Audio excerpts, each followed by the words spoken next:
What I'm going to do is, in my remarks that will begin in a minute, is in a way exemplify the point I want in the end to make. That is to say, it is a point about conversation, about reaching out and letting people who are not ourselves help us to get a deeper grasp of who we are and perhaps to make forward movement toward a deeper understanding. So we're going to look at all of Matthew 18.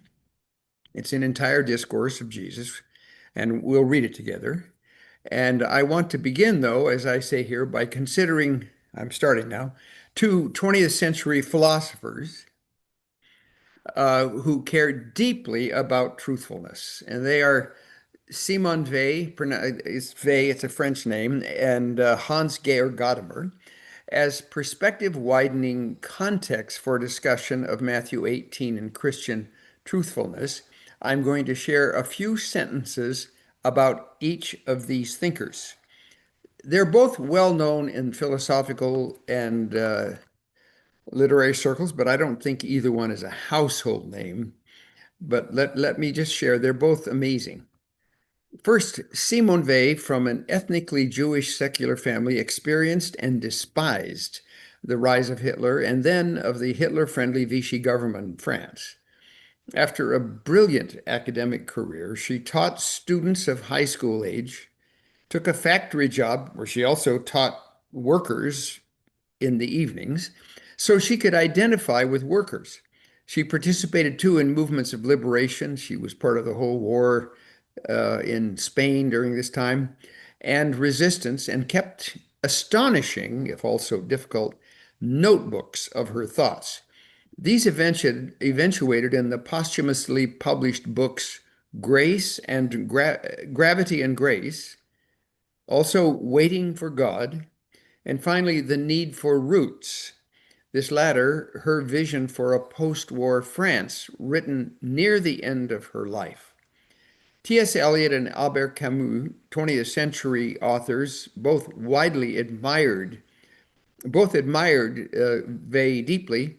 Camus, an atheist well aware of her Godward loyalties, called Weil the only great mind of our time. She died at 33 toward the end of the Second World War. And here is some of what she believed. Authoritative institutions whose authority evokes ready or near automatic compliance, are necessary to a well-functioning shared human life. Now, to see her point, you can consider things like states with their traffic law authority. We typically don't question it, but respond automatically. Or perhaps hospitals with protocols for delivery. We don't debate every day about how to do what or whatever. Languages are institutions and with their grammar and other conventions. That's the kind of thing that has to be the case for any shared life to flourish. Now, legitimate authority is beneficent, it's generous, and life-enhancing. You can obey legitimate authority without degrading yourself. Authority fails and engenders crisis when it focuses on prevailing over its sphere rather than enabling people within that sphere to flourish. If legitimate authority evokes ready compliance, evaluative moral capacity remains crucial against authority's potential always for deadening abuse of those subject to it. You will see so far that what she has to say about truthfulness is clearly related to her basic sense of what it takes for a human society to flourish. The third bullet point, since humans lapse naturally into delusion or denial of reality, morality requires self-emptying attention, a key concept for her, attention to objects not ourselves. Such attention directs consciousness outward, fights off self-protective bias, and against the corrupted human will evokes obedience to moral necessity. Attention is a crucial concept in her understanding of the moral life. And by the way, if anyone or if any of you are novel readers, you may remember the name of Iris Murdoch, who was also a famous British philosopher who depended heavily on Vey for her own moral perspective. Finally, and by the way, there's a beautiful sentence in this paragraph. It's hers, not mine. The highest value or moral value is love. By paying attention, love sees what is invisible, recognizes need and suffering, even when it is easily ignored. In words of great beauty, Vey writes, the love of our neighbor in all its fullness simply means being able to say to him, what are you going through? If you love, you find out. You find out, then act in that light. Hans Georg Gadamer. He lived a long time, though. He was a key thinker against both modern and postmodern extremes. He was German. His scholarly life spanned most of the 20th century. He lived past 100. He became widely known and respected after publication, first in German in 1960, and later in English, of his masterwork, Truth and Method. He knew the long history of philosophical hermeneutics or interpretation, and from that standpoint continued to ask, how can we truly understand texts or other aspects of creative culture when we are all so conditioned by our backgrounds? Here is some of what Gadamer believed. Insofar as the Enlightenment said we may liberate ourselves from the authority of others and claim our autonomy, the Enlightenment misled us. We necessarily construe all we attend to in light of inherited perspective. The shaping influence we emerge from is an inescapable fact and makes fully objective or fully unbiased truth-seeking impossible. Now that's his nod to postmodern. Most all of us hear the term postmodern, and the postmodern is that movement which understands this point about our embeddedness, where we came from. Inherited ways of seeing and thinking may be thought of, actually, positively. Yes, we are embedded in the time, place, and language of our upbringing.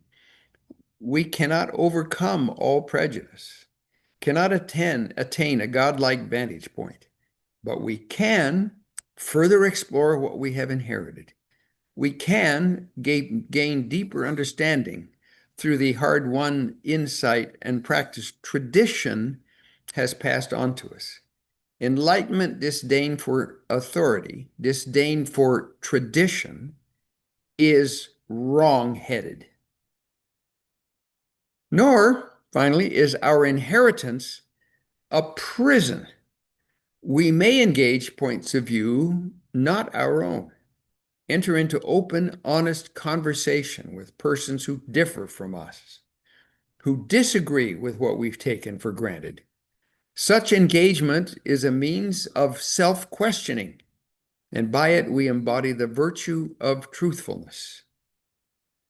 By that virtue, we can, within human limits, widen our awareness, come to unforeseen agreements with others, and move toward fuller truth. So he is an enemy of sheer relativism. He embraces it as a reality, but denies that we are all stuck inside the boxes we were born into.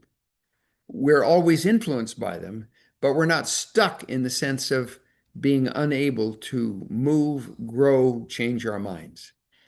So what does all this suggest about truthfulness?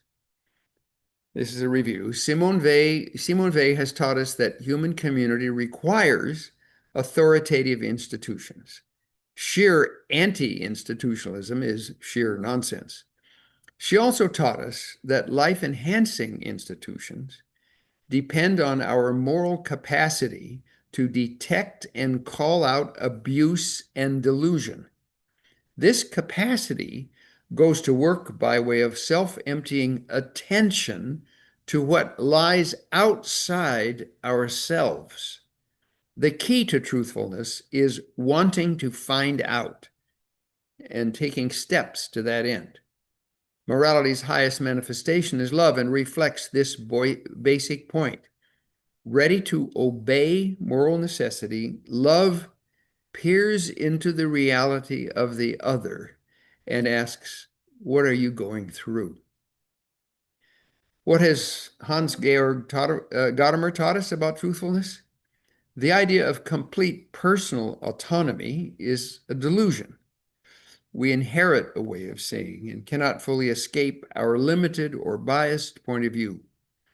But two strategies toward truth remain. We can look deeper into our own tradition or story, and we can venture into conversation that takes us outside ourselves and our complacency. We respect others by inviting them to challenge and confront us, and thereby we may enlarge ourselves. By such truthfulness, we can adjust our thinking and make an approach toward truth. So there's some context to think about.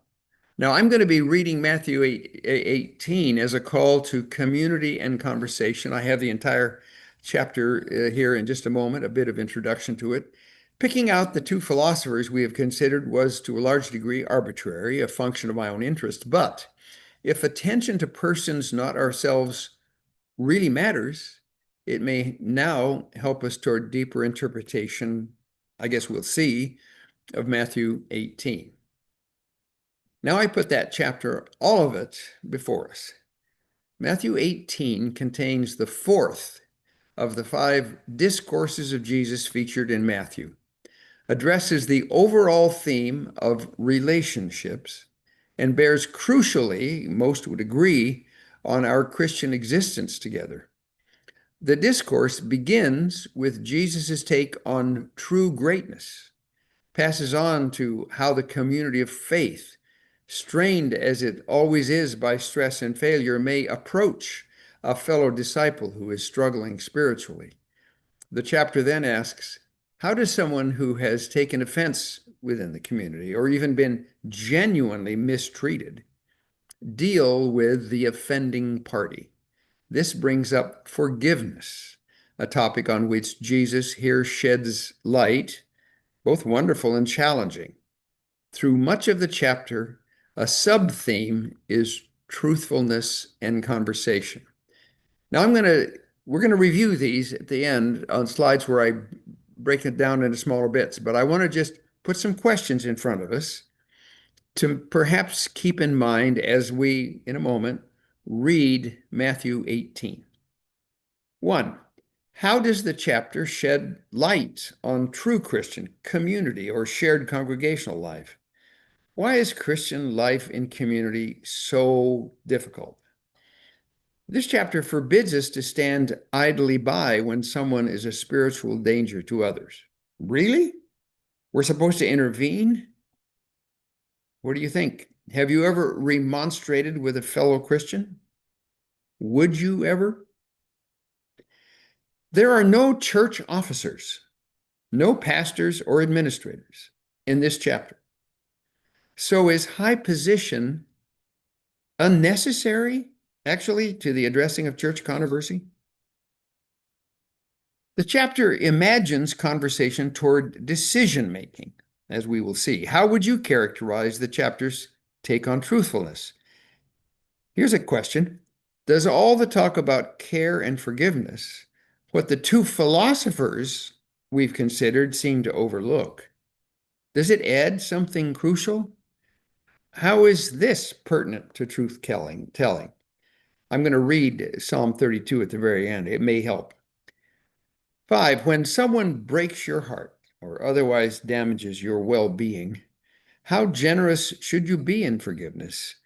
Do some grievances run too deep to be forgiven? How does truly difficult, without the why, how does truly difficult forgiveness really work? In the chapter, Jesus speaks finally of punishment and hellfire for people who cannot forgive after the manner of the Father. Really? How would you teach this parable if you were asked about it? There's a lot to think about in Matthew 18. At that time, starting with verse 1, at that time the disciples came to Jesus and asked, "Who is the greatest in the kingdom of heaven?" He called a child, whom he put among them, and said, "Truly I tell you, unless you change and become like children, you will never enter the kingdom of heaven. Whoever becomes humble like this child is the greatest in the kingdom of heaven. Whoever welcomes any such child in my name welcomes me. If any of you cause one of these little ones who believe in me to sin, it would be better for you if a great millstone were fastened around your neck and you were drowned in the depths of the sea. Woe to the world because of things that cause sin. Such things are bound to come, but woe to the one through whom they come. If your hand or your foot causes you to sin, cut it off and throw it away. It is better for you to enter life maimed or lame than to have 2 hands or 2 feet and to be thrown into the eternal fire. And if your eye causes you to sin, tear it out and throw it away. It's better for you to enter life with 1 eye than to have 2 eyes and be thrown into the hell of fire. Take care that you do not despise one of these little ones, for I tell you, in heaven their angels continually see the face of my Father in heaven. By the way, that's the only place in Scripture where there's an allusion to something that would one day become the notion of the guardian angel. No other place is that mentioned. Their angels. Verse 12, what do you think? If a shepherd has 100 sheep and one of them has gone astray, does he not leave the 99 on the mountains and go in search of the one that went astray? And if he finds it, truly I tell you, he rejoices over it more than over the 99 that never went astray. So it is not the will of your Father in heaven that one of these little ones should be lost. If your brother or sister sins against you, go and point out the fault when the 2 of you are alone. If you are listened to, you have regained that one. But if you are not listened to, take 1 or 2 others with you, so that every word may be confirmed by the evidence of 2 or 3 witnesses. That's a reference to an Old Testament rule about witness in a trial situation. Verse 17. If that person refuses to listen to them, tell it to the church. By the way, the church in those days would probably be much smaller than our circle right now. It's not tell it to the Longland University Church in public. Tell it to the church, and if the offender refuses to listen even to the church, let such a one be to you as a Gentile and tax collector. Remember, Jesus had a disciple who was a tax collector. Truly, I tell you, whatever you bind on earth will be bound in heaven, and whatever you loose on earth will be loosed in heaven. Now, that language is rabbinic, and it basically says the decisions you come to will be supported in heaven. Verse 18, truly I tell you, oh, I'm sorry, 19. Again, truly I tell you, if 2 of you agree on earth about anything you ask, it will be done for you by the Father in heaven. For where 2 or 3 are gathered in my name, I am there among them. Then Peter came and said to him, Lord, if my brother or sister sins against me, how often should I forgive? As many as 7 times? Jesus said to him, not 7 times, but I tell you, 77 times. For this reason, the kingdom of God may be compared to a king who wished to settle accounts with his slaves. When he began the reckoning, one who owed him 10,000 talents was brought to him. That's an impossibly big sum, by the way. And he could not pay. The Lord ordered him to be sold together with his wife and children and all his possessions, and payment to be made. So the slave fell on his knees before him, saying, "Have patience with me, and I will pay you everything." And out of pity for him, the Lord of that slave released him and forgave him the debt. But that same slave, as he went out, came upon one of his fellow slaves who owed him 100 denarii, and seizing him by the throat, he said, "Pay what you owe." Then his fellow slave fell down and pleaded with him, "Have patience with me, and I will pay you." But he refused. Then he went and threw him into prison until he would repay the debt. When his fellow slaves saw what had happened, they were greatly distressed, and they went and reported to their Lord all that had taken place. Then his Lord summoned him and said to him, "You wicked slave, I forgave you all that debt because you pleaded with me. Should you not have had mercy on your fellow slave, as I had mercy on you?"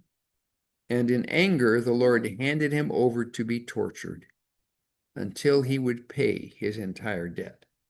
So my heavenly Father will also do to every one of you if you do not forgive your brother or sister from the heart.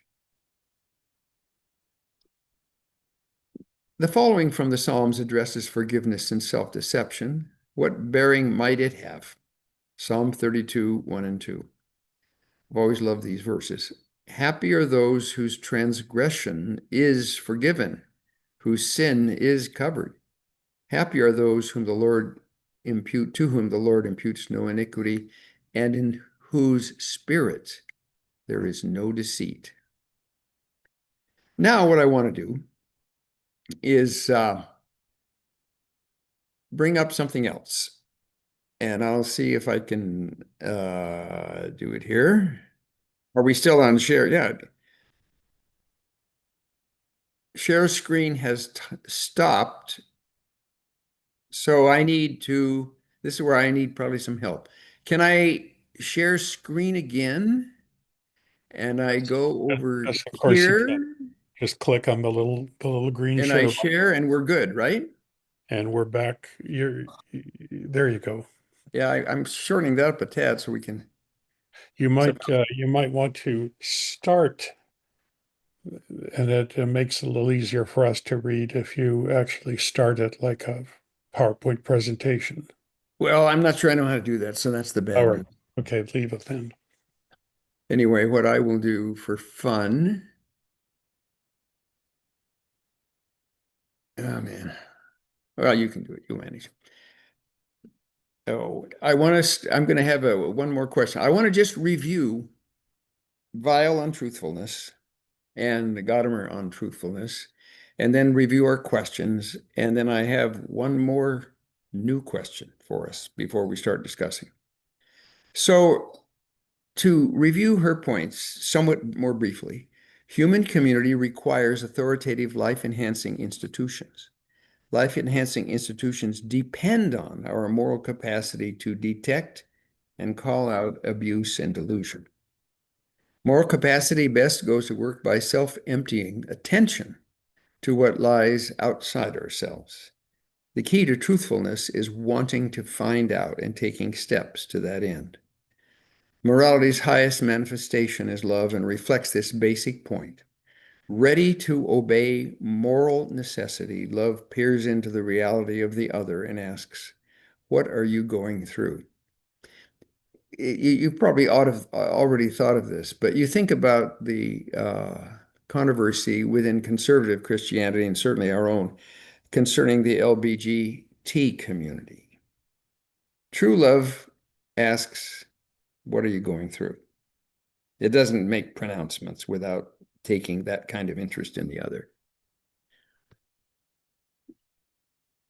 Gadamer on truthfulness. Complete personal autonomy is a delusion. We inherit a way of seeing and cannot fully escape our limited or biased point of view. Two strategies toward truth remain. One is that we can look deeper into our own tradition or story. Another is that we can venture into conversation that takes us outside ourselves and our complacency. By this second strategy, we respect others by inviting them to challenge and confront us. Thereby, we may enlarge ourselves. By such truthfulness, we can adjust our thinking and make an approach toward truth. Now, here's a shorter version of the question from Matthew. I think Matthew is a hard chapter, but it's one of the five discourses. We can hardly be gospel Christians unless we struggle with it. How does the chapter shed light on Christian community? What does it tell you about how to be a Christian community? Not stand idly by when someone is in spiritual danger. Really, what would you say something? No mention of church officers, pastors, or administrators. Is high position irrelevant? The chapter imagines conversation toward decision making, toward something by which is going to be bound in heaven as well as on earth, loosed in heaven as well as on earth. So, how does the Bible's talk about care and forgiveness shed light on truthfulness? How generous should you be in forgiveness? Do some grievances run too deep? Well, we know what Peter said, what Jesus said, but I'm still asking, how does truly painful forgiveness really work? Punishment and hellfire? How would you teach the chapter's concluding parable? And of course, the hellfire theme is throughout the chapter. Now, for fear that it will dominate, I'm going to share one more question. Consider top Adventist leadership. What does Matthew 18, together with Vey and Gadamer on truthfulness, say about leadership's habit of neither conversing with nor often even acknowledging points of view other than its own? I take it that even your class has this experience. Some people probably refuse to teach it or are afraid to show up.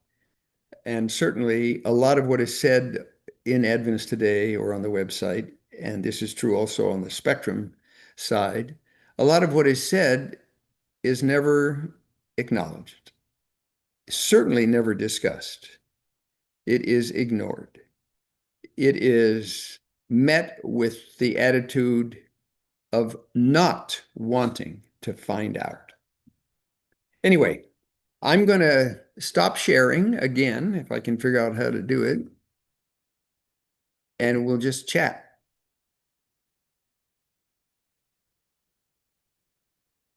Have I got this set up so that we can just chat? The issue, remember, is what have we learned, if anything, from Jesus and possibly also from Bay and Gadamer about the challenge of being a truthful community? Well, yeah, hands should be raising here because that's what we go by. But if you don't mind, Linda, I'll just start out. I thought the most challenging thing you talked about was this difficult forgiveness.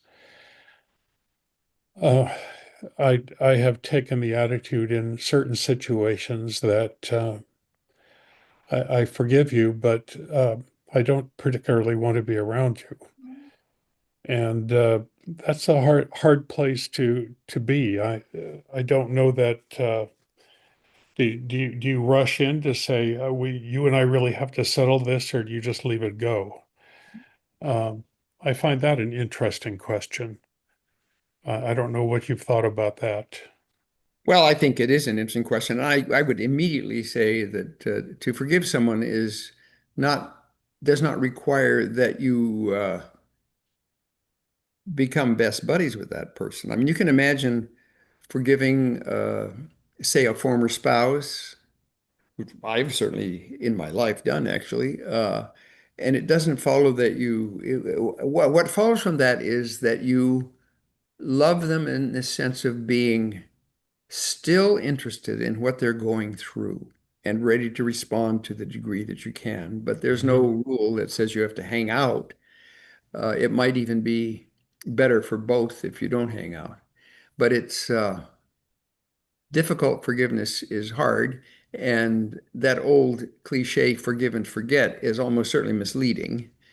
What is possible is that you can forgive, and over time, the offense slips further and further into the background of consciousness Right. so that it does not, as it were, define and tarnish every moment.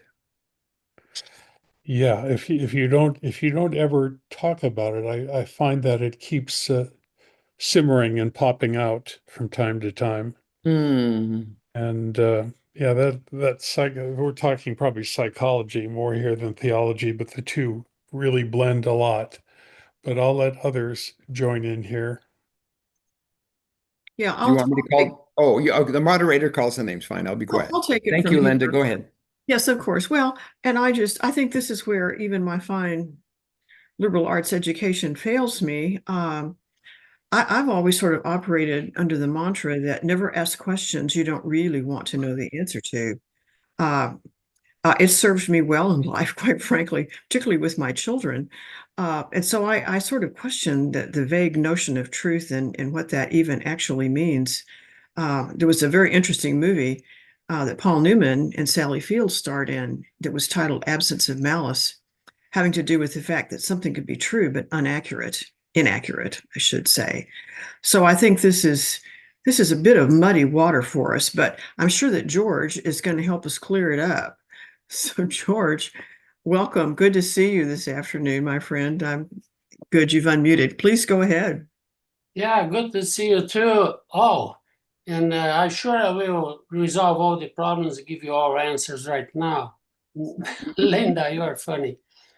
Um, this was a great presentation, and Dr. Scriven, you got my attention right in the beginning when you mentioned truthfulness and honesty, because in my life, in my journey, those were two decisive words since the beginning of the conflict. I would say that for me started in 1980 when I was 30 years old. And I learned about Glacier View. I went through so many books. I learned so much about my church, the church that I used to love so much and that I trusted.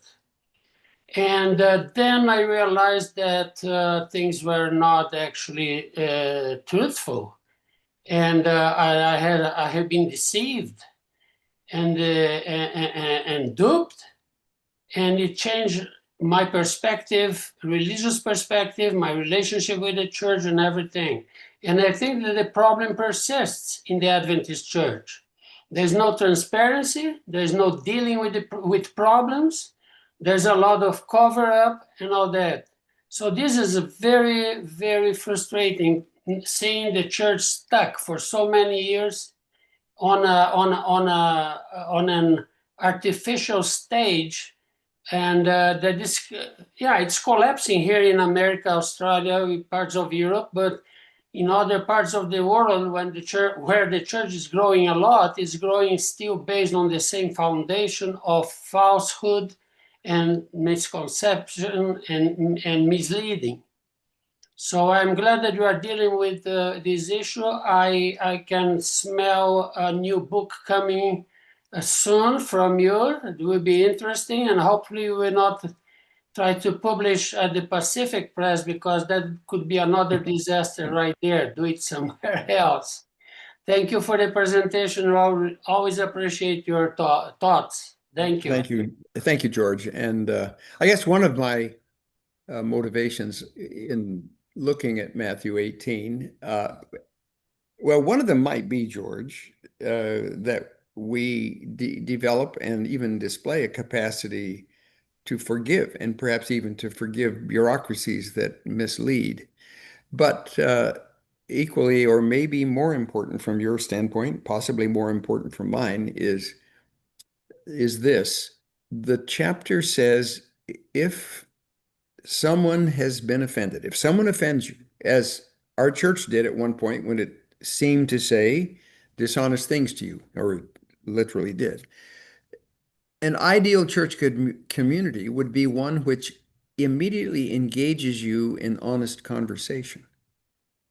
You're not remember what Vey says characterizes a life-enhancing institution. You can obey it without degrading yourself. And when institutional leaders respond to people who have taken offense with this or that by not even noticing or perhaps by browbeating, that is evidence of an institution which has become oppressive. And it's exactly in the face of such reality that we are meant to invoke our moral capacity to detect and call out oppression.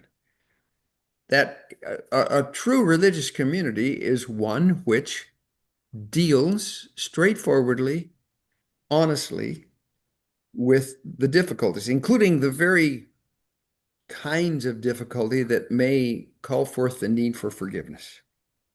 So, I mean, the ideal is what you missed. I think that I would still argue, I suppose, that there are elements in the Christian tradition and even in the Adventist tradition, which, if we explored them deeply enough, would actually help us through some of our questions. But there's no substitute for getting outside of ourselves and actually being candid. Anyway, thank you very much, George. Yes, thank you, George. Appreciate it. Well, the next in line of our erudite respondents is Ed. I'm anxiously awaiting what your thoughts are on this, Ed.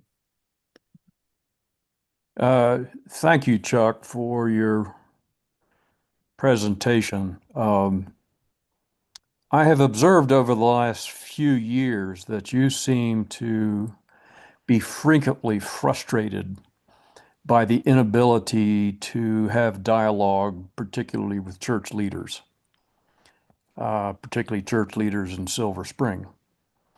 And I get that, and I don't know if that lies behind your thoughts today or not. But and in some ways, Chuck, this seems related to the conversation we had in Faith and Reason class this morning. Yeah, I'm sure it is.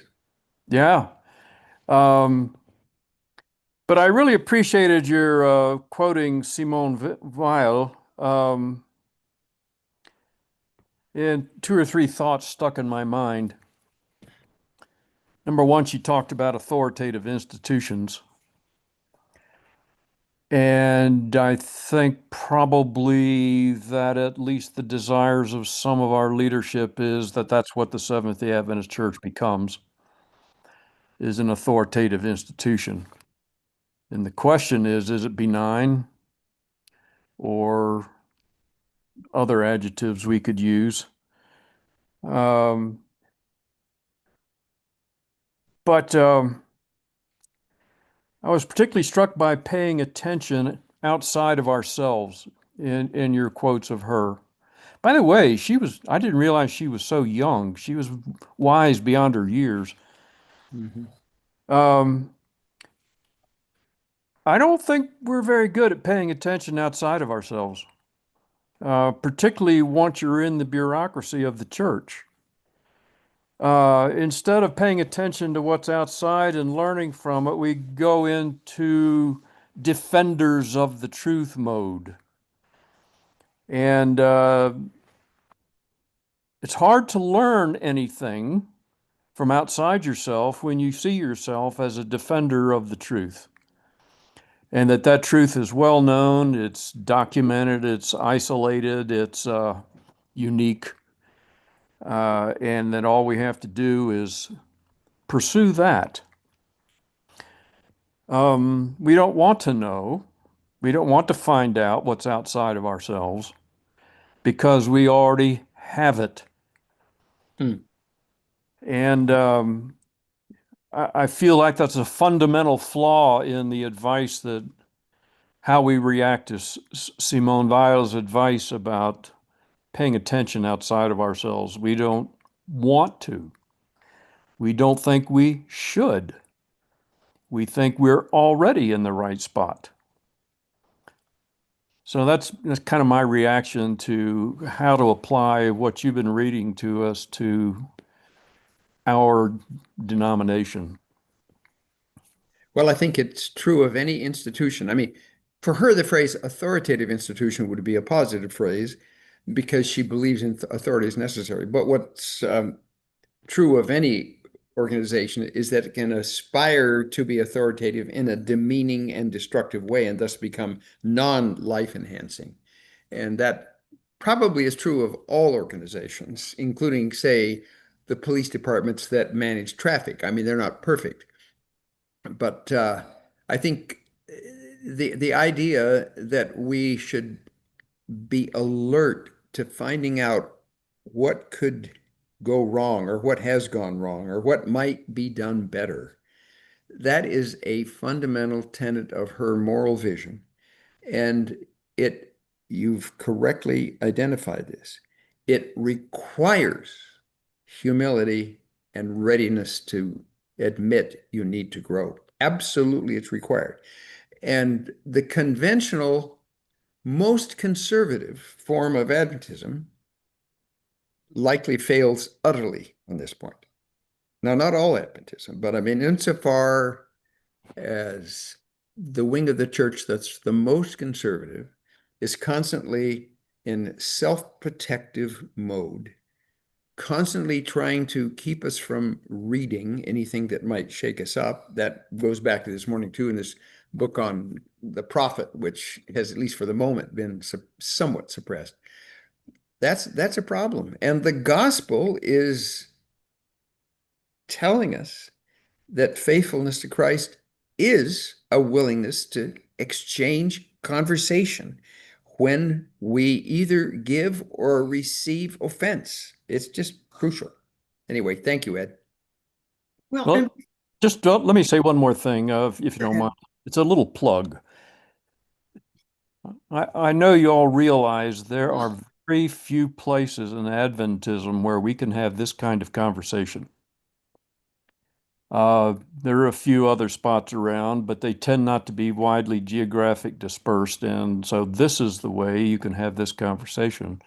And I just want to express my appreciation about Adventists today for creating this platform. Yeah. Amen to that. And Bjorn, before I come to you, Dr. Scriven, let me just add a layer to Ed's question.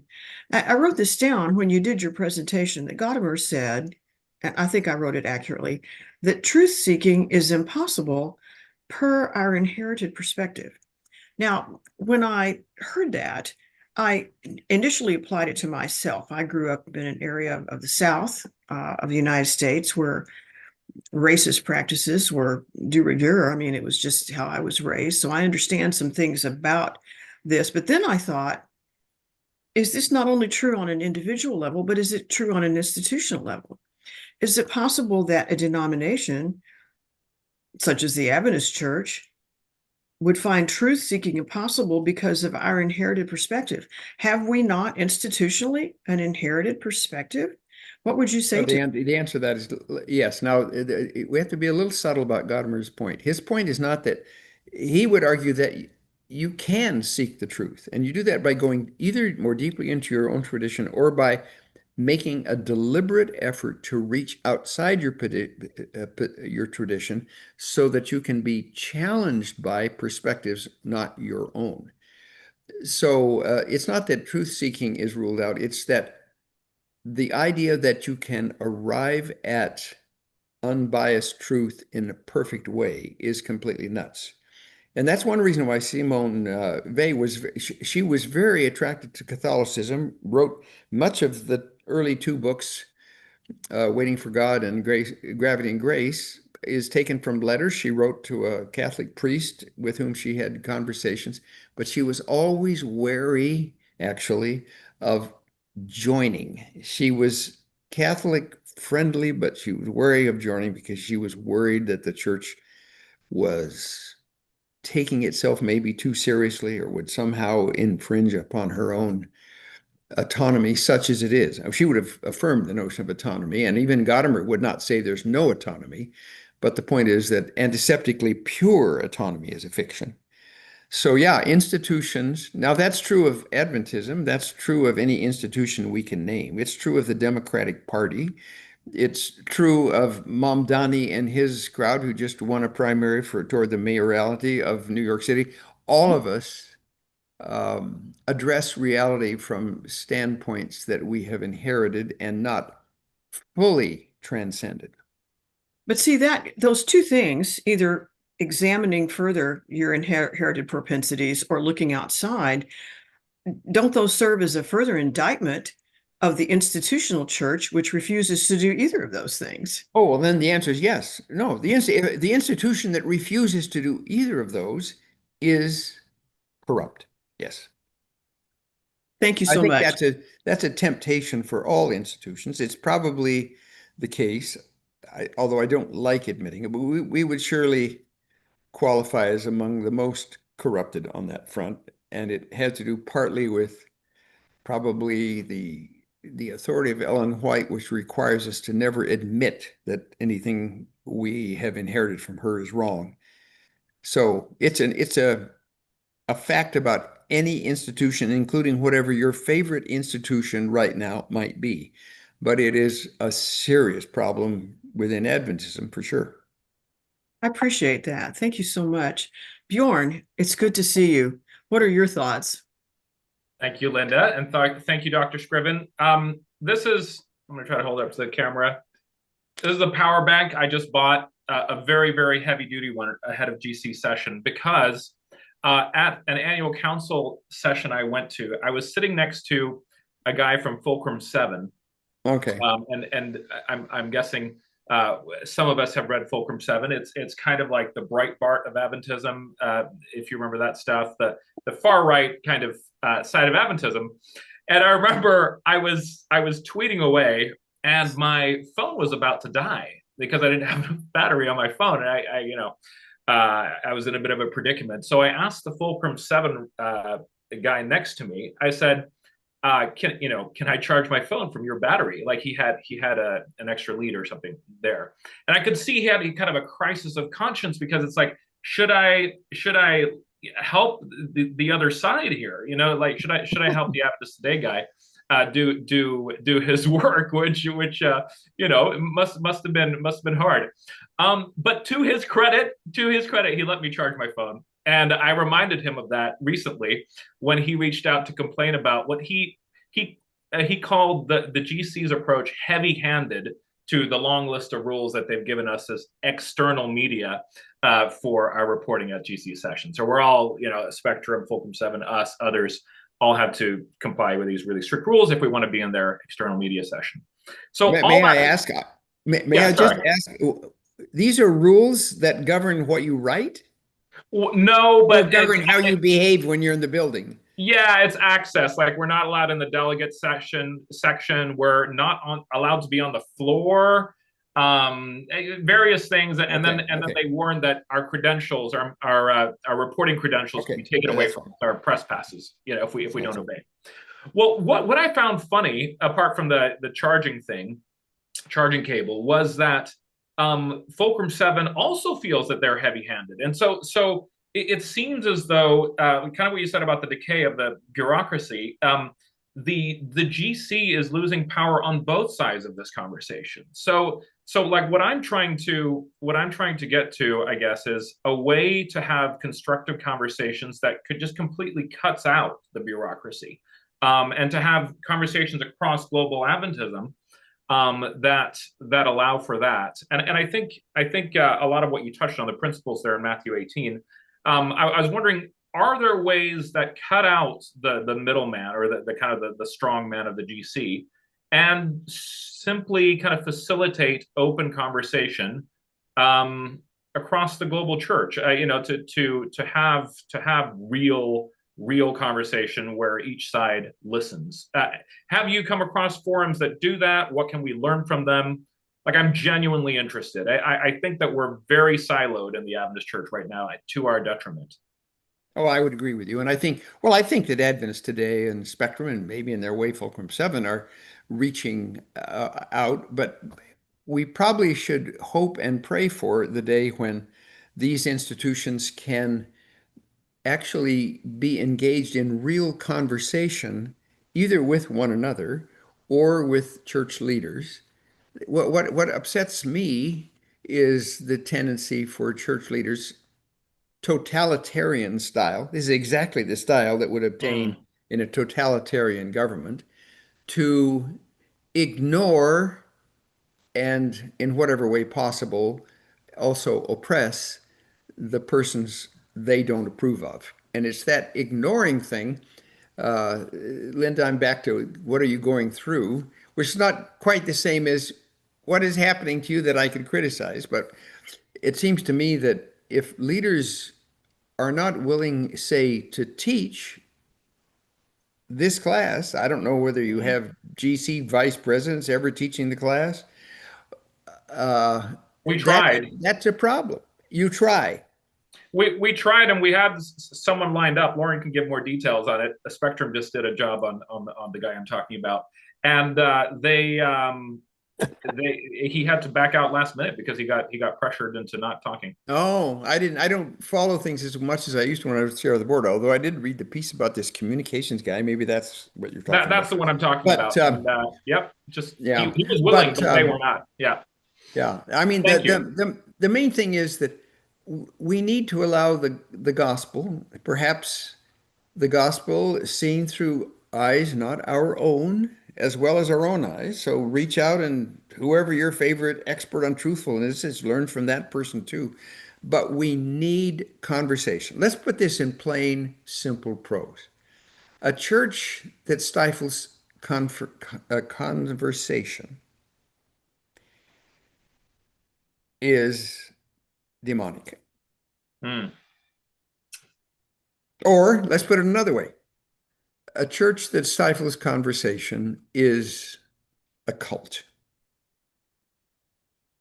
Now, Yeah. that's a little harsh. And you could certainly argue that the Roman Catholic Church here and there stifles conversation. Almost any institution, I mean, the US government, my goodness, it does it all the time. I mean, to the point of even trying to change the character of universities. I mean, it's quite disgusting. So this is a human trait. It manifests itself in a very alarming way within our own community, but it's a human trait. We absolutely are desperate for conversation, and that's why the church should be grateful for Adventists today. And many lay people are. You hear them saying so today. I just heard Ed Reifsnyder say so. Thank you, And Ed. grateful for Spectrum, and maybe even in some ways grateful for Fulcrum 7, because it might illuminate for us what's going on in some circles of the church. We have to talk, but not just pontificate. Pontificating in the end does not qualify as a redemptive activity. The only redemptive activity when it comes to ideas is conversation. Now, that means people can write papers, they can give short talks, they can write big books, yes. But the desperate need is for honest conversation. And that means the GC president. Now, you remember under the last GC president, it was customary, it was almost an institution for the former GC president to sit down in front of young people. As far as I know, they weren't handpicked. Maybe they were, I don't know. Sit down in front of young people and interact with them on questions they would ask. That's a great start in the right direction. But right now, we don't have even a semblance of it. I've never seen a general conference employee make a comment on the Spectrum website, except way back, Clifford used to. I don't know if he's here today. I know him very well, by the way. I see him all the time. But, and Clifford does, I think, here sometimes too. But the point is that the general run of leaders is afraid to interact in real conversation. It's not approved. And that also taints, it doesn't completely squash honest conversation at the seminary, but it certainly taints the culture there. I don't know what's the case with AT today, but there are a lot of seminary professors who don't teach these progressive Zoom classes. Now there are some examples. For example, I heard on the Sligo one, we had a guy named Steve Yeagley, and I thought, boy, I'd never heard of that guy, and he was really good today. And then I find out that he had lost his job there, although to be fair, I think he was in student services and he was a theologian on the side. But there's just pressure on general conference institutions, and it's a shame. I don't know how we get this point across. God requires us to be candid and loving in conversation with one another. That is a fundamental requirement of the gospel, period, is what I don't know how you think. Now, how to do it, I don't know, although here's what I wish, Bjorn, I wish we could create a culture in which the GC ceased to matter as much as it does. I'm not for it mattering at all, but I mean, the average kid thinks, well, if the president of the General Conference doesn't ordain women, then the whole church is corrupt on the question of women. I wish we could be a community where authority, influence was democratized, and where, say, the average kid at Southern, if he was asked, well, what does the church think about ordaining women? He might answer, well, in my Georgia Cumberland conference, we have women pastors at the college church, or in my conference out in the Pacific Union, we have women pastors. So the church apparently says yes to women pastors, or at least is open to it.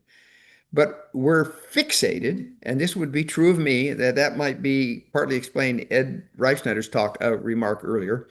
We're fixated on the GC, and when the topmost leadership is, I hate to say it this way, but I will, is corrupt on the question of conversation, it taints everything negatively. So we need somehow to persuade people to do with each other what I think Adventist Today, both in its publications and in this class, is trying to do. Anyway, thanks for and I hope we can figure something out. I think it's starting to happen, but it's hard. Thank you for your answer. Yeah, thank you, Bjorn. Thank you, Dr. Scriven. And Beverly, I'm coming to you. Thank you for your patience. But Dr. Scriven, you mentioned that you read the piece on the communications guy, as you called him. Yeah, I think it's fairer to say that I glanced through it, so I'm not going to be good at detailing. There were portions that were a bit tedious, but at the very end, the suggestion was made that we might envision a scenario where church membership is obtained directly through the General Conference. Well, that, of course, would be a complete disaster, completely indefensible. Directly.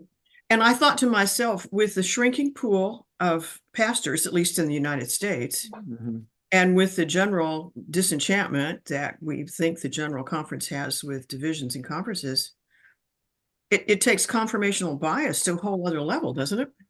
I guess so. No, that would be so insane. I didn't study that part. I'll go back and look at it now, but it's in the last paragraph. You had to read at the end. Okay, I don't know whose suggestion it was, but it is a corrupt and disgusting suggestion. Absolutely corrupt and disgusting, without any biblical warrant whatever. Thank you. Thank you so much. Beverly, Beverly is erudite. We don't very often see you coming to comment, but when you do, I'm always impressed with the things that you have to say. So what are you thinking today? Well, a few things. First, Dr. Scriven, I don't know if I'm pronouncing that correctly, what you're describing in terms of the type of level of conversation that we need to have, I think requires a certain level of spiritual maturity, emotional maturity that I think we all struggle with, including, our leadership. But I'm going to go way back to the beginning of the discussion about forgiveness. And I think Lauren said that it's very difficult, which I agree. But I think some of the things, especially in my sphere of Adventism, which is very, very conservative, very Caribbean, very conservative. And so forgiveness is seen in a very simplified way, that, you forgive and you forget and you move on and suck it up. But that's not reality. I think a lot of times we think that forgiveness then requires reconciliation, and that is not always the case, and many times is should not be the case. But obviously, forgiveness of the person, the offender, the offended, excuse me, does need to forgive for his or her own healing. And the truth is, in most relationships, both have been offended. An offender, but let's say in a pure sense that there is a particular circumstance where someone has been actually legitimately offended, but that person still needs to forgive for their own healing. But that doesn't mean that the offended needs to reconcile with the offender, especially if the offender has not recognized his or her offense or is in denial of it. And he may even use forgiveness as a weapon against the offender. Because even people use part of 1 Corinthians 13 where it talks about love. Love holds no record, etc. But does that mean love does not hold people accountable? We love our children, those of us who have been parents. We love them, but we don't let them just do whatever, and don't hold them accountable for when they violate principles. So I think those are some of the things that we need to work through, and even the process of forgiveness. I think it's not an on and off switch. Even that is a journey, and I think that we need God's help and guidance and the indwelling of the Holy Spirit to even engage through a legitimate process of forgiveness. And going back to, I think it's George, I've heard George several times speak about some of the pain he's experienced within the church from, lies and distortions and things, even about our quote unquote prophet or founder of our church, and the things at Glacier View and at Glendale. And even though I knew about them when I was quite young, but going on with my life, I kind of like dismissed it and moved on. But in recent years, I'm coming more to terms with that. So I feel your pain, George, in that it's almost like we've been sold a bill of goods, and it's like our church is doubling down in the wrong. So I even myself have to. I'm going through, I think, not a spiritual crisis, but a more of a doctrinal, denominational crisis as to where I fit as an Adventist. But I'm certainly not a conventional one, and I'm so thankful for this platform and other platforms. But even the journey of forgiveness and reconciliation, I don't know if you can amplify that and even give some more thought on that, Dr. Scriven. Well, I basically agree. I mean, you're very insightful. I do think that the goal is reconciliation, but that's a goal. It's not necessarily a reality. And there can be reconciliation without necessarily, well, I suppose the elephant in the room here was marriage, breakups of marriage, offended parties. I can easily imagine a situation where a couple who have undergone a divorce reconcile in the sense of agreeing to be kind to each other, agreeing to cooperate together in the raising of the children, agreeing even to show up, perhaps if crises should develop. But you don't necessarily, you can be reconciled without reconciliation in the sort of newspaper sense of resuming the marriage. That does not always make sense. And that's why we can be grateful that in the Sermon on the Mount, Jesus clearly opened the door to exceptions when he when he spoke out in favor of marriage. So yeah, the journey is hard. And I think I want to make sure we relate that journey to the notion of truthfulness, because it is when some sort of forgiveness takes place that a person is freed up to overcome profound self-deception. It's very easy for me to maintain whatever level of self-deception might be tarnishing my character if I feel unforgiven if I am resentful, if I feel attacked, if I feel like I don't have much value. And that's why it seems to me that one great gift that comes to us by way of Matthew 18 is that this whole context of dealing with the stresses and strains of community life, that whole context is illuminated by the focus on care and forgiveness.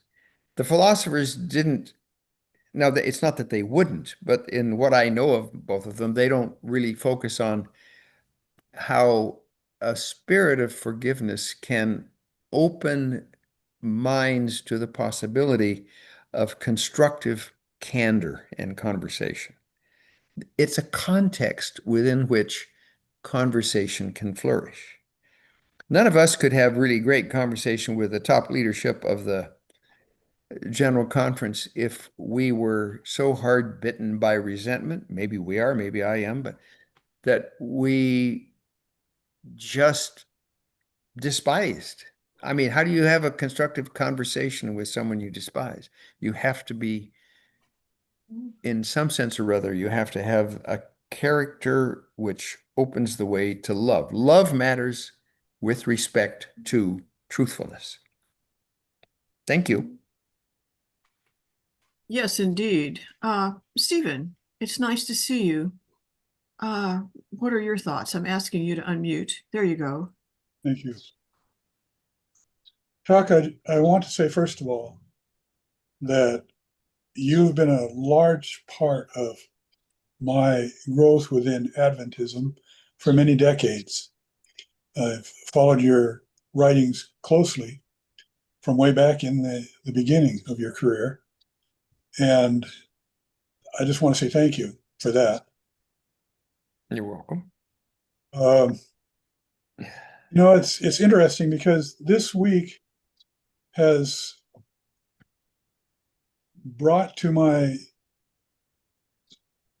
experience relevant incidents to what you're talking about today. For instance, I like to watch episodes of The Chosen. I think we're all familiar with that series here. And the episode that I happened to watch this week was about Peter forgiving Matthew for what Matthew had done in the context of the series of threatening to put Peter and his brother in prison for back taxes, thus forcing them to work on the Sabbath, to fish and try to raise the money to pay those taxes to save their family. Also, this week, I happened to experience the sadness of the Jay Wintermeyer story, and how to this day, he says, he does not know who it is who was his accuser that caused him to lose his position. So this brings to mind in Matthew 18, which we're focusing on today, do you believe that the way that Matthew 18 is portrayed, that the victim of the accusations has biblically the right to know who their accuser is?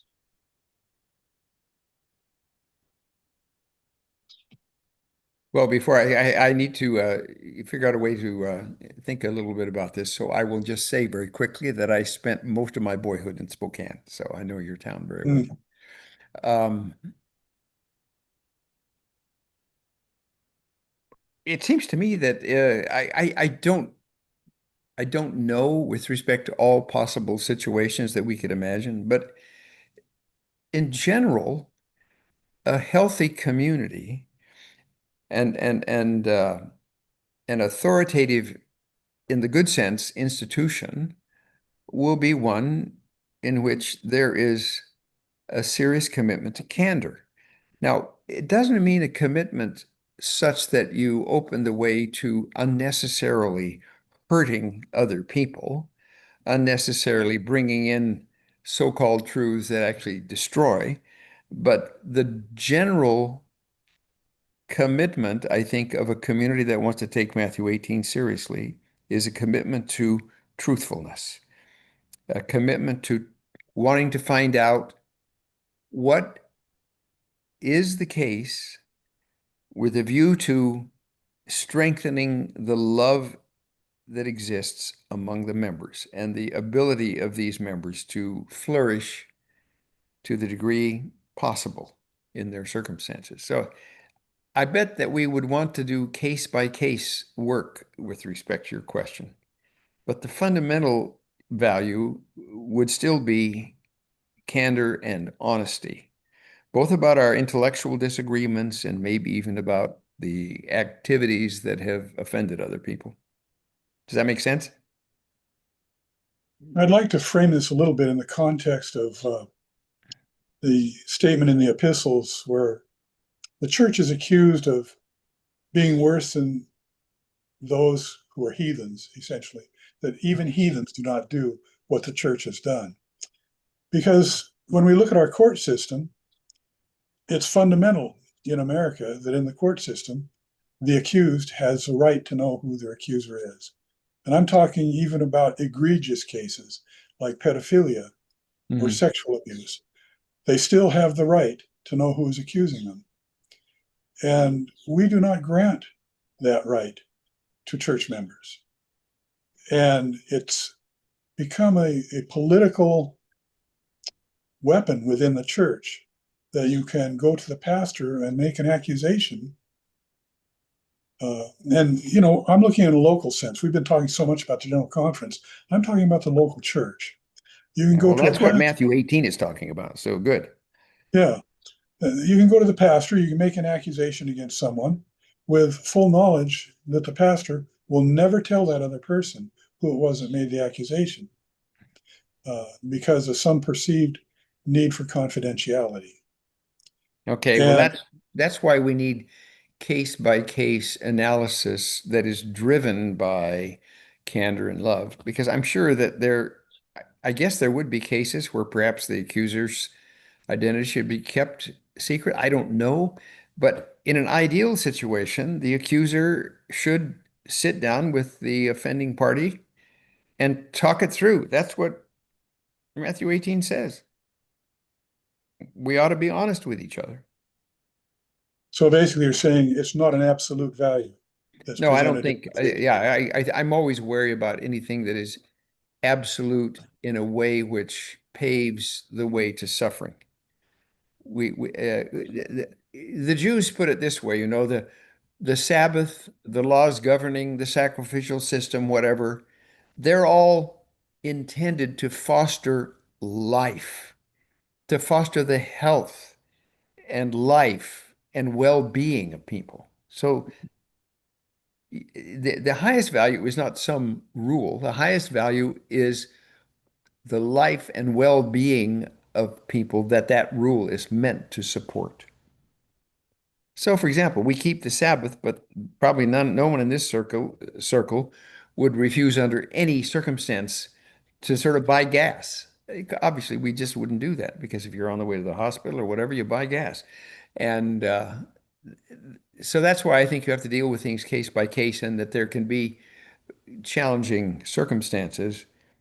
One moral point to be made here is that it really helps for us to focus on our virtues and our character so that we can't use exceptional cases as a rationale for kind of not living up to the best ideals. But anyway, yeah, those are challenging questions. I appreciate them. Thank you. Thank you, Stephen. It sounds like a personal experience maybe on your part. Well, I use the example of Jay Wintermeyer because that's a well-known case, I believe. But I've seen this kind of thing happen frequently, and I've mentioned in the chat here, I've seen it on nominating committee, where I've been chairman of the nominating committee, and people have come to me and said, this person should not be considered for a position that they currently hold because of thus, thus, and thus.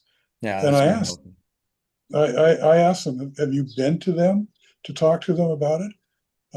And if they haven't listened to you, have you Maybe taken the pastor with you or an elder and talked to them about it? Have you followed any of the process of Matthew 18? And no, I'm not going to do that. That's what the nominating committee is for. Yeah, that's a problem. Yeah. Yeah, I agree with you. I would tend to I mean, again, it would be case by case. I don't know what we're talking about here, but the accuser should have to deal with the reality of people who are affected by the accusation. Well, Well, the example that I'm citing was pretty trivial. The person wanted the person removed as an elder because they watched a football game on Sabbath. Yeah, that's trivial. Yeah. That's trivial. Yeah. Stephen, the movie that I referenced, Absence of Malice, really was a case study in that. And it did cause terrible suffering because a certain circumstance that was reported was accurate but was untrue. And so there can be real damage done, real harm, real hurt that can come from that. I appreciate you sharing. Thank you so much. My good buddy, Jerry, Hi, Linda. good to see you. Likewise. I'm a little frustrated in that it feels like we're kind of tucking into people who've been wronged or hurt. And I'd like to try to broaden this conversation a little, and perhaps I'm wrong and even thinking I can. Art brought up a point in the chat about the purpose of the Holy Spirit to lead us into all truth. Chuck, you're positing that it's difficult to have an honest conversation applies here. I cannot remember the time when a person said, the Holy Spirit seems to be moving me in this direction. And if that's at all deviant from something that the entire congregation agrees with, they're ostracized. I mean, they may not be bedeviled, they may not be kicked out of the church, but you can be certain that they're not going to be led into leading your youth conversation. They're not going to be the head elder. Is there a practical way that we could educate one another, that we could initiate honest conversation in a way that doesn't expose us to that kind of recrimination and criminality in our church? I mean, is that possible? Well, I'll tell you what, one of my dreams is, it's very far removed from reality, I'm afraid, but you think about the institution of the Sabbath school class, which is really suffering and almost probably non-existent for many Adventists. But the idea of small group discussion of Scripture was kind of a good idea. Yeah, I agree. What it should have evolved into is not just, here's a theoretical question, find the Bible text that gives you your quick answer. What it should have done is said, here is a passage from the Scripture. Let's talk about how we interact with each other with respect to whatever, movies, coffee, our children who are having sex before they get married, members of our community, either close or distant, who may be LGBTQ plus. Right. We ought to be making Sabbath school into an occasion, not to an occasion for serious conversation about what it is to live the Christian life, not what it is to get all the right answers. The right answers matter, but they only matter insofar as they enhance the lived discipleship we're called to embody. So I think I think small group fellowship is one of the ways in which we can talk about these things. And you could imagine, I could easily imagine this in a fairly conservative Adventist church. announcing that, or making it clear maybe by I'm word sorry, I of mouth. wasn't listening. Yeah, What was making the it clear substance of it? by word of mouth that we're going to talk about how to deal how to deal with family members who may have deviated one way or another from our expectations, either by leaving the church altogether, or by wearing the wrong clothes, or by admitting to a sexual orientation, which is not the approved one. We need to turn these small groups into communities that address real hurt and address real potential for growth together. Yeah, I agree with that. And from my perspective, I'm shy about making that group too large. In fact, I've got groups that are just me and one other person on several fronts where I can have these conversations. I do feel shy about making it 3 or 5 or 10. Yeah. Then I it had becomes a one committee. occasion when I was young, about the time I was in graduate school. It was at PUC, and I remember that it was the only time something became an issue that resulted in a kind of a church trial. Mm, And I remember I showed up and I was a spectator, and it has since struck me, one should never bring big issues about personalities into contexts where there are spectators. yeah, No, you bring the big questions into contexts where people care about each other. The Bible says where two or three are gathered I together. like that. Well, Good if I point. could Thank add, you. Jerry, if you'll let me add Yeah, in, Jerry, do please. you remember Jerry and I participated in one of the most remarkable small group situations that I've ever experienced in my life. And that's when he and I separately, along with a couple of 3 others, were invited to be a part of a small group that met with our pastor Yep. Every Wednesday morning at an ungodly hour because True. he wanted to run his sermon ideas by us and to get our ideas. And of course, Jerry treated him abysmally, but it was, Did, it was but it worked but, it, eventually.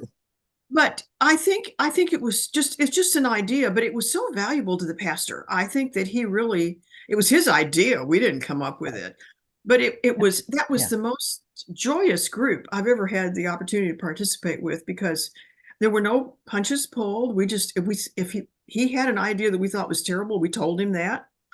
Or if he was off on a limb somewhere, we told him that. But I think it was good for his sermons, and certainly I personally benefited from it too. Didn't you too, Jerry? Oh, immensely. And in fact, I felt comfortable espousing some ideas that he rebuked me about and did for many years. And only recently has he come to me and said, I think you're onto something, but I can't admit it. That wasn't the spitting, was it? Spitting in heaven, was that it? Well, that came up when he went to another church, and I Oh, talked to their head elder about that, and the elder confronted him, which I thought was hilarious. It was a great joke. It worked well, but it was a good example. Thank you.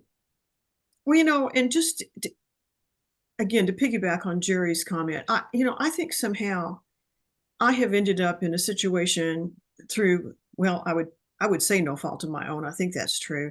It's almost like reverse engineering, because when I moved to Florida and joined a church here and was ultimately asked to co-teach a Sabbath school class, and did so with a couple of other people, and we had a good class. Oh my goodness, it was robust. Typically there were 15 or 20, 30 people every Sabbath, which for adult Sabbath school, as you've already pointed out, Dr. Scriven, has been sort of a dying breed. And it was robust and hugely discussional. But over time, the church service has devolved into situations that I just really felt uncomfortable with, and so did one of the other teachers. And because there were multiple church services, neither she nor I continued to attend church, and no one knew. No one knew that we didn't go because, except maybe the pastor who preached. And that ultimately became our downfall because we were castigated, and ultimately the class was taken away from us. We couldn't, even though it was the best Sabbath school class in the church, but because we didn't go to church services, it was removed from us. So we moved to another church, and we were happy to attend somebody else's class. She was a good teacher, and we were so thrilled to be there. And we were ultimately conscripted again to teach. Well, we resisted. We said, no, we're happy to attend this lady's class. We really like it. It's good. It's a good class. No, we need to have more adult classes. So, okay, we gave in. This other lady and I began to teach again. And once again, we developed a robust class, people that would come. And then guess what? It was taken away from us because now this new pastor decided it was better just to live stream Sabbath school. Okay. And they were only going to have one. And so it's like I say, it's devolved into something. And then the pandemic came. And so we have a Zoom class, and it's small, but to Jerry's point, the small is good. And it's been a blessing, but you if you can feel the crazy ride that has been, Dr. Scriven, I don't know if you have any thought about that, but it's hard not to feel disenfranchised in situations like that. Right. Well, again, I guess it illustrates how community is not an easy thing to maintain and facilitate, but it's worth the effort. And part of the reason is that small communities, when they genuinely develop, really do have healing potential. Indeed. I mean, I won't bore you to death except to say I have a fairly complicated life and right now, and the Kettering class today that I go to, he wanted us all to discuss to open up about the state or the tenor or the condition or the climate of our souls, and it worked really well. People were candid. And it was helpful to hear other people's points of view and also to receive encouragement. Small Thank you groups. for your encouragement. Appreciate it. Jerry, I didn't mean to cut you off. Any other thought? No, I just want to thank you, Chuck, for helping us to envision an opportunity that could indeed take place. And perhaps we can do that one-on-one, and we can become a larger community by just common addition. Thanks. There you go. Go Thanks, to your Jerry. coffee. Start to go to your coffee shop with other people and chat with them. Yep. Without any TV on and talk about stuff that matters. Yeah. It's a good idea. Good idea. Thank you.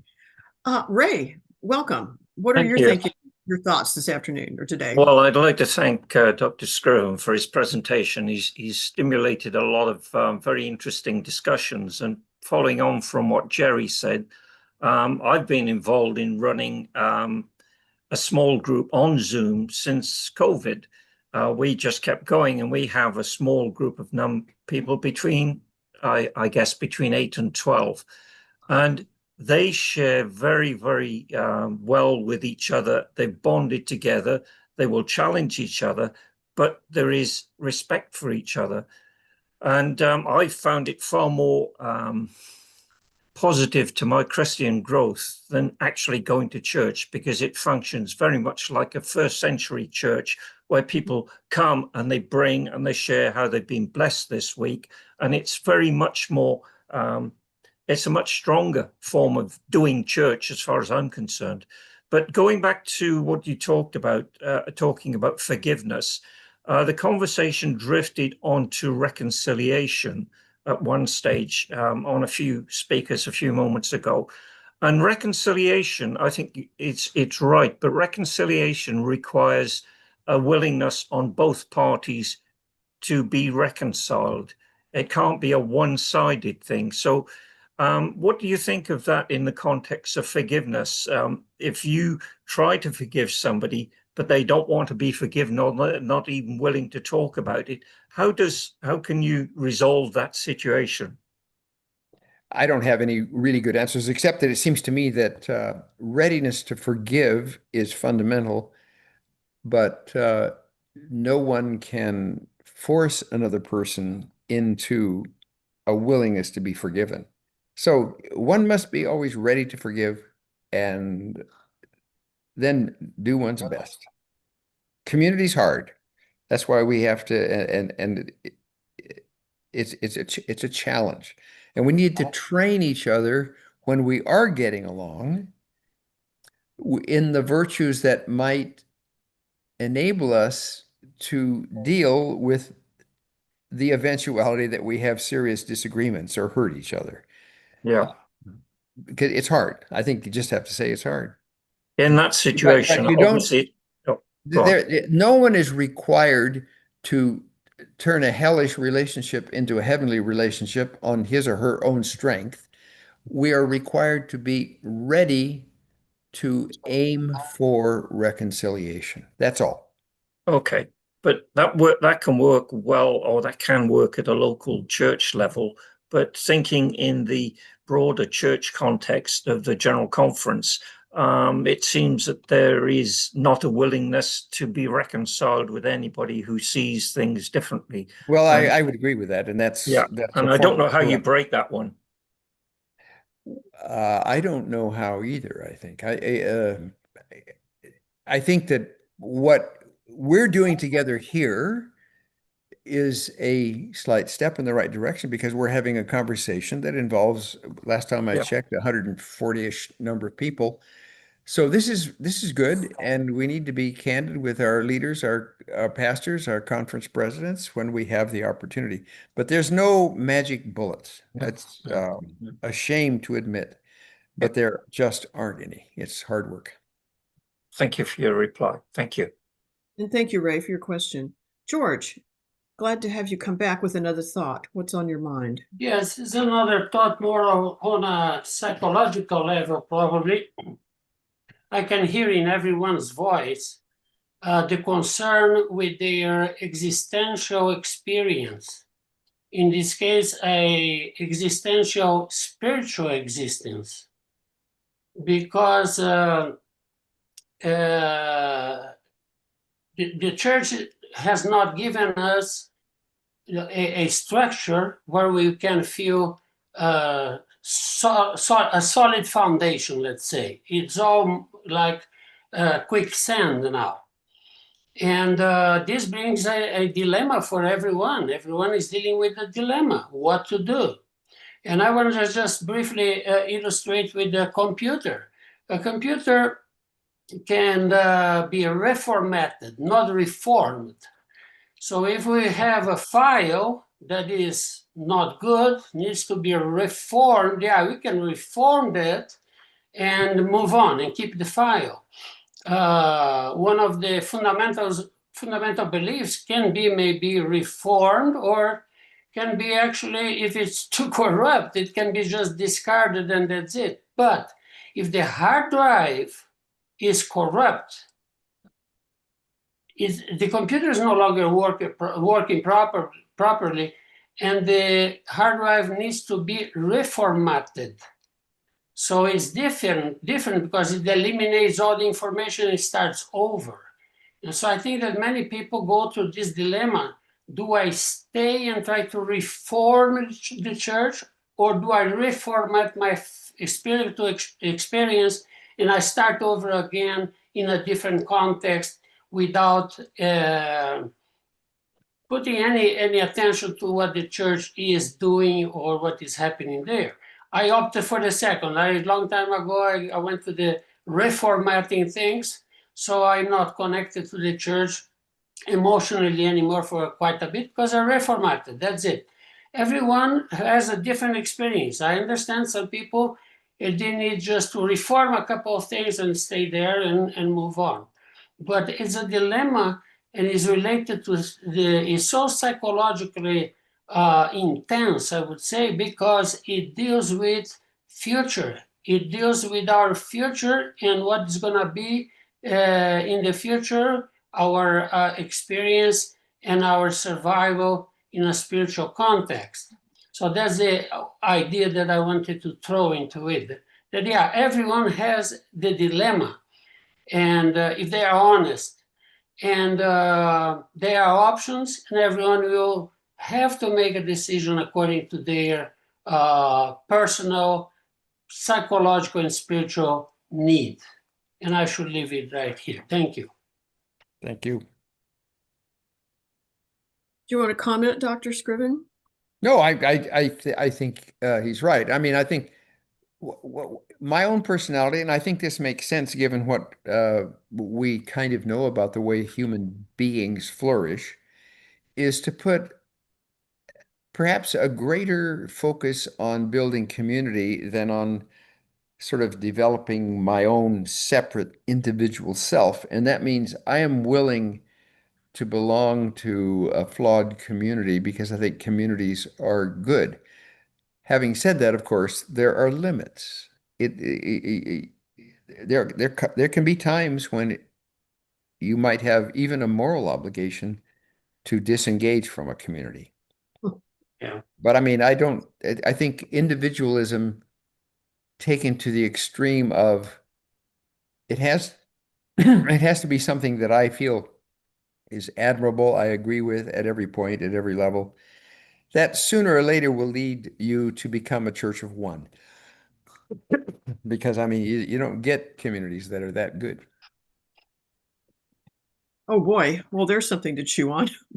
Art, good to see you. Looking at these things through your lens, what do you see? Well, my lens may not be the clearest one, at least from perspective of many people. But I wanted to comment about, well, first comment is, Dr. Scriven, is it too late for you to throw your hat in the ring as a potential president of the General Conference? Yeah, right. Well, I'm ready. My friend Jerry commented about it. I had said something in the chat about the Holy Spirit. The Holy Spirit was supposed to lead us into all truth. Oh, really? How can he, she, or it do that if we already have the truth? And I mean not just any truth, but capital T truth, because we were raised in the truth. We human beings have a great capacity for making rules and following them, and we rarely look behind the rules. The rules become an end in themselves. Jesus is portrayed as looking behind the rules, saying, you have heard that it was said, and then he went on to say, but I say unto you, and then he said something that was really the principle behind the rule. We don't like that very much. I'm sure that all of us have experienced, and I'm shifting gears a little bit here, watching a politician or perhaps a preacher who has a particular pet sin that they rail against, that they picked out as being, oh, really one of the very worst. And for that matter, if you see a politician or sometimes a preacher who's just fixated on some kind of what they imagine to be a great sexual sin, whether it's something I don't consider to be a sin, and that's homosexuality or pedophilia or prostitution, and they rail about it enough, you're never surprised when you find out that they were busted for that very sin. And so I'm going to shift gears one more time. The Adventist Church has traditionally had a big problem with Roman Catholicism. Really bothered by it. It's identified it as the beast of Revelation, and all the horrible sins of Catholicism. They're bound by tradition. They're rigid. They have dogma. They have this top-down leadership. They look to preserve their structure no matter what. Resistance to new ideas. And we were told by the prophet that the Roman Catholic Church has never changed and never will change. Anybody who has open eyes at all has seen the Roman Catholic Church change a lot.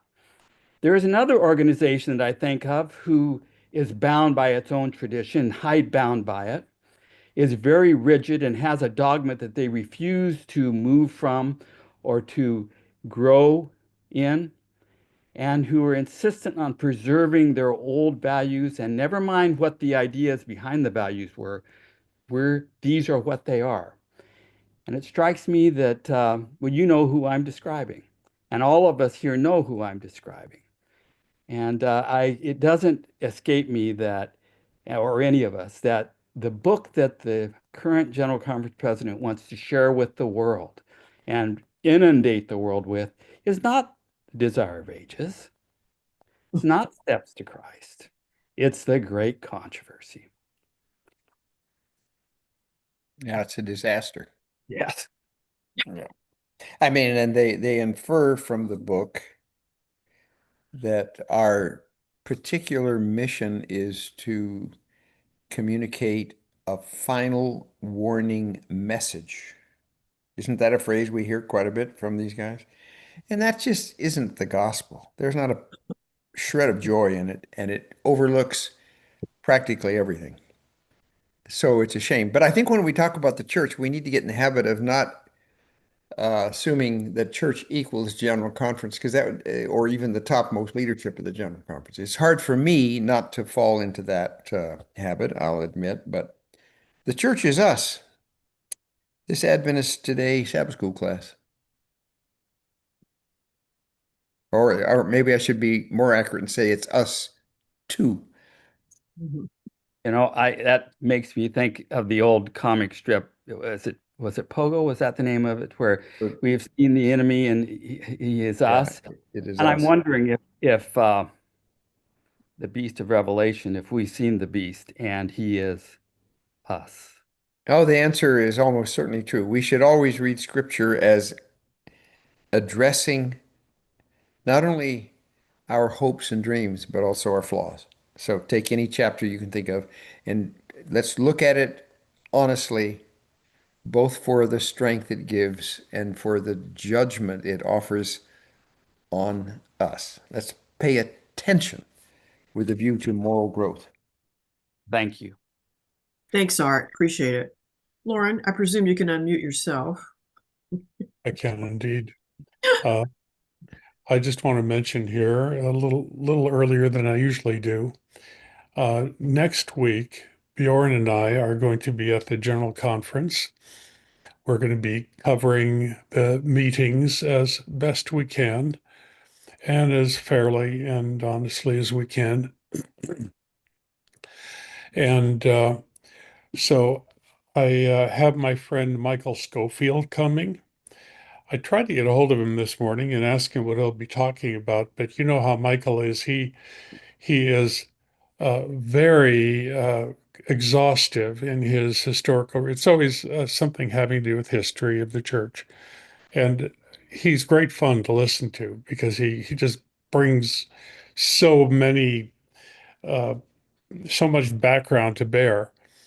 And he's going to be here, and I'm going to try to be here too, because even though the GC is going on, I'm going to assume that Adventist Today readers and listeners are sufficiently interested in what we're talking about that they're not going to be as interested in what whoever is preaching is talking about.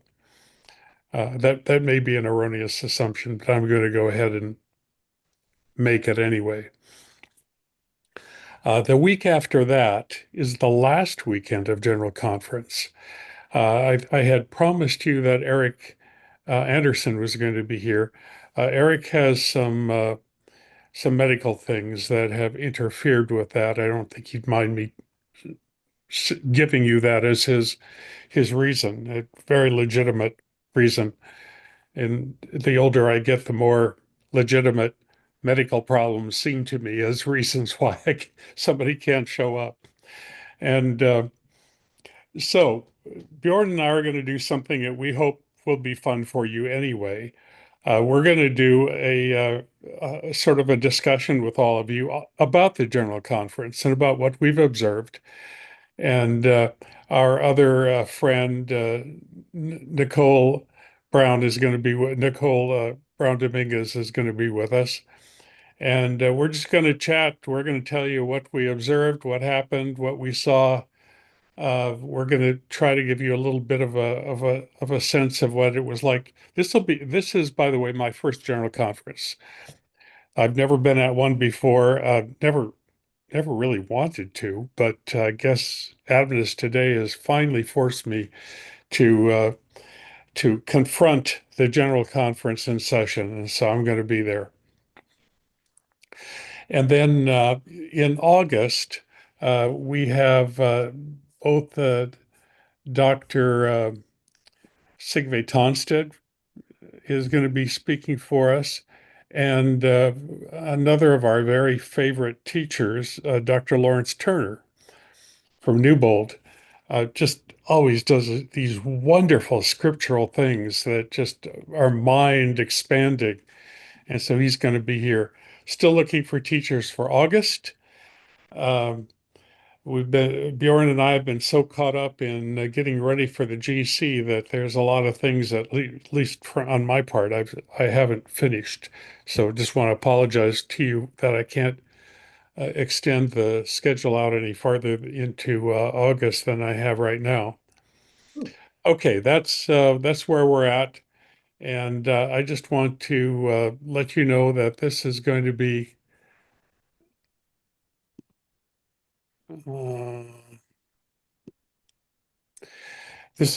what's going to be happening.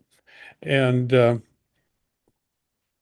want to thank you for everything that all of you have done to contribute to our being able to continue the ministry and to do what we've been doing.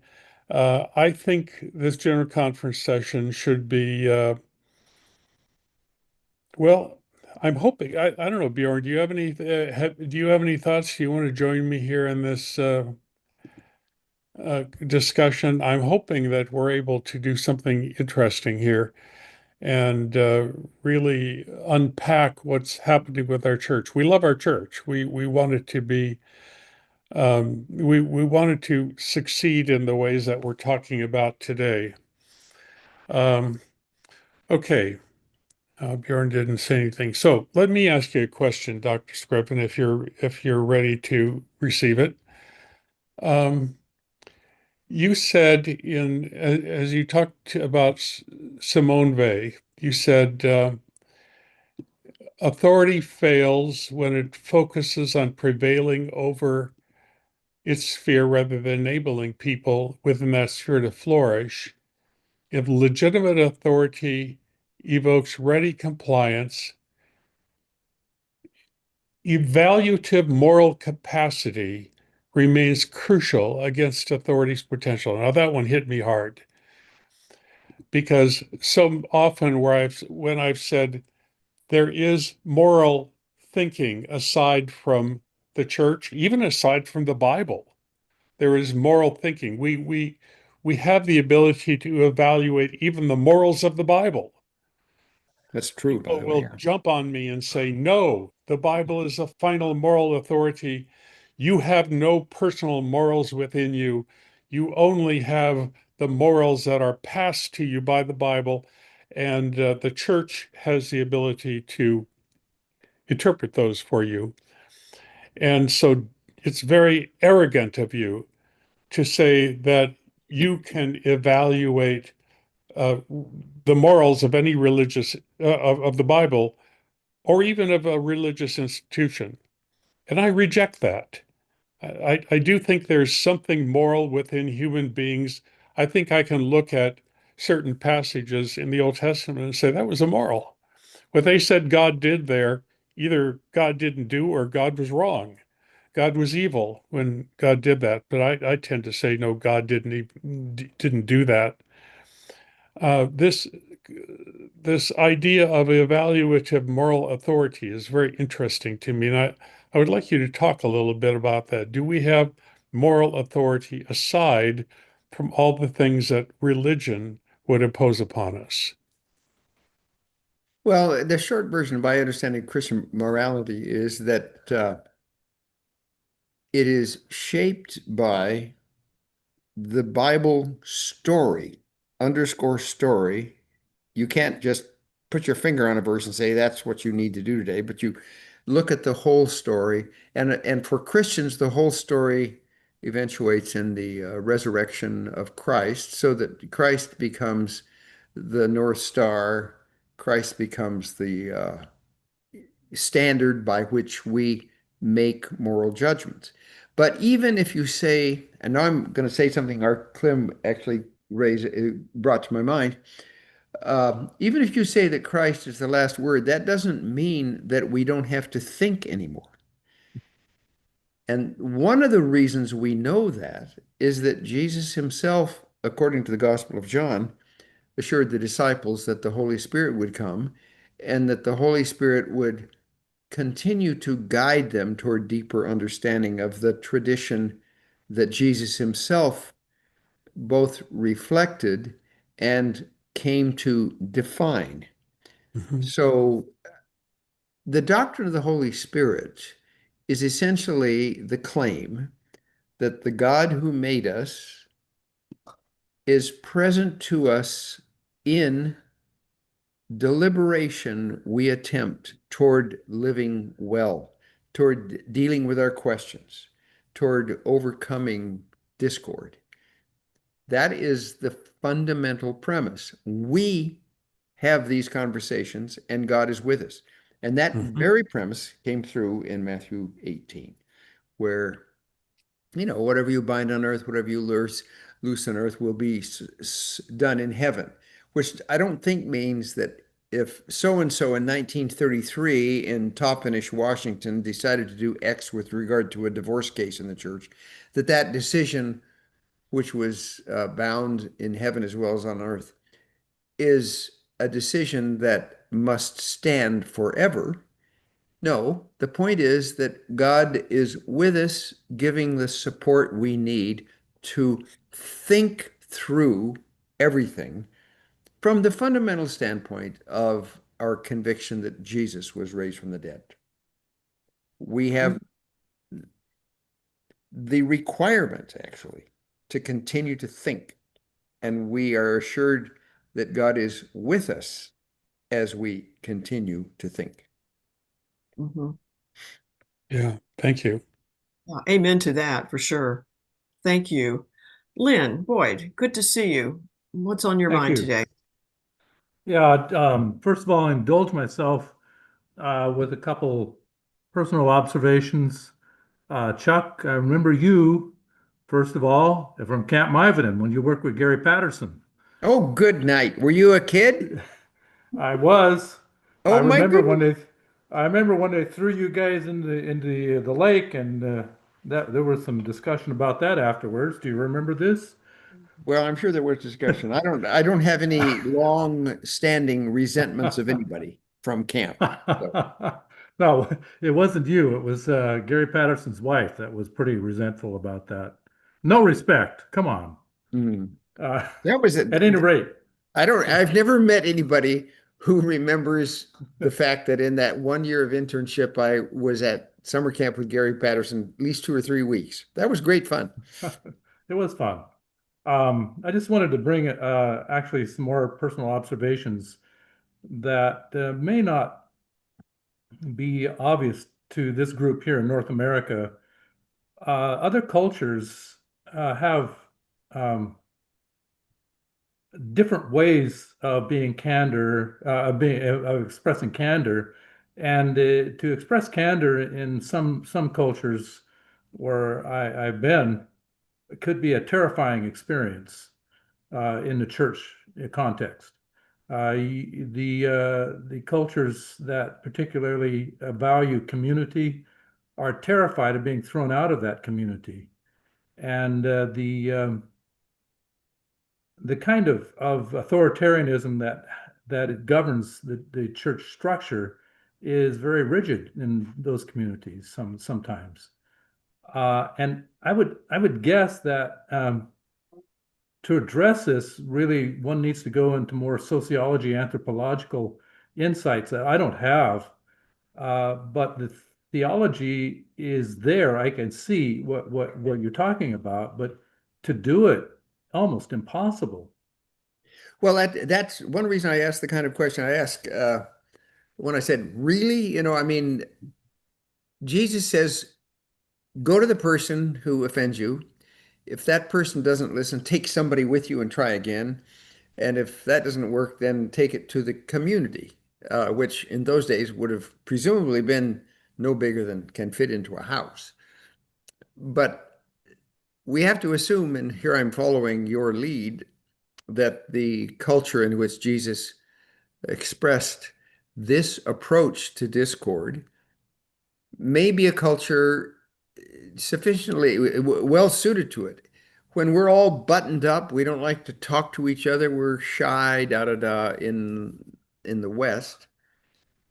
We might not be able to follow that teaching exactly the way it's expressed. We may have to think of subtler ways, because our culture might be one in which honesty and candor is difficult. So yeah, that's why we have to be able to think, because you can't apply these things in the same exact way in every possible culture. Let me give you an example with the use of the great controversy. Guys, I'm talking here. Sorry about that. In where I was, the General Conference had a representative from the division who came to the union session. I was an ex officio member of the union session, so it really wasn't my bailiwick. So I kind of was watching things, and told the conference presidents, listen, you guys need to distribute a certain amount of great controversy in every church. And it was difficult because in that situation, the churches themselves were quite poor, and they had to purchase these themselves. They were not given these copies. And not only that, but every conference president knew, and I suspect even the division people, some of them must have known, that the general population where they were supposed to be distributing was illiterate. They could not read the book in the first place. In fact, most of the members were illiterate. So it was like, but none of them, not one of them, objected. They said, yes, we will do this. In the end, it failed miserably. We all knew it would fail. Everybody in the meeting from the union knew it would fail, but nobody said a word. The candor, that you spoke of is, that's just a practical example. It's not going to happen. Not going to happen in that culture. Somebody should, and maybe somebody has, I actually knew Elder Wilson when he was at CUC, a student still, because I'm only about 2 or 3 years older than he is. But, somebody should, and maybe somebody has tried to dissuade the top leadership from distributing free copies of the Great Controversy in mass numbers. But somebody should have succeeded, and apparently if the effort was made, it was resisted.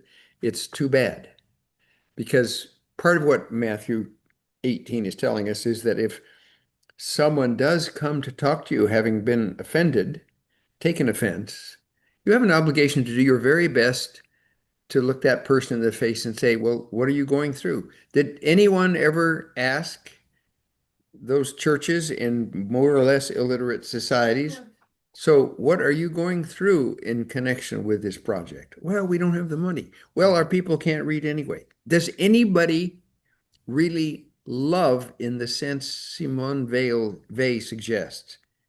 Ask, find out what's best before you impose destructive authority on people. Yeah, I suppose I was derelict in my duty. I was not part of the direct church structure. I was in an agency for the church, and I should have said this, but I expected somebody to speak up, but nobody spoke up. Nobody. Yeah, well, we all have failed to They speak were. up, They, so they were. Yeah, it was a very interesting thing to observe, just how that power structure was so complete and so authoritarian that nobody would divulge what I consider important strategic information. Yeah, thank you. It's a shame, but it's good that we confront reality. That's all. Just those observations. Lynn, it reminds me of a strategy that I'm playing with my children. When I had to ask them a question about some sort of bad behavior, And I would say to them, I'm going to ask you a question and you're going to be tempted to lie to me, but I want to discourage you from doing that because ultimately I will find out. It's too, and actually that sort of approach does elicit more truthfulness than one might expect. Well, I just want to say that perhaps Jesus' comment, not in the context of Matthew 18, but earlier, that except we become as little children who are very straightforward. They are not diplomatic at all, but they are also very curious about other people. Maybe we really need to be like 2-3-year-olds, much more. I don't think that's the organizational structures that we have and the organizational politics that we have could digress that far, but maybe we can work on it. Yeah. Well, the thing too about little children is that they don't expect or understand reciprocity, either good or bad, which is probably a good thing. Anyway, thank you, Lynn. Appreciate your comments. Clarence, it's always good to see you. I'm interested in your questions for Dr. Scriven. Oh, Clarence, you just muted yourself again. Let me ask you to unmute once more. Yes. There you go. There we go. Thanks for the opportunity. Doctor, thank you very much for a wonderful presentation. Very stimulating, thought stimulating. I've been wondering about this for some time. Maybe it's a psychological or sociological problem. But I ask myself, why is it that religious denominations are so prone to exclusivism and the rejection of others, and sometimes just outright damnation? They send them to hell, and for not following their particularities, their particular points, and what they consider essential. If that isn't followed, then the others are simply not with Jesus Christ. And isn't that a denial of what Jesus himself said? Christ said, whosoever believeth.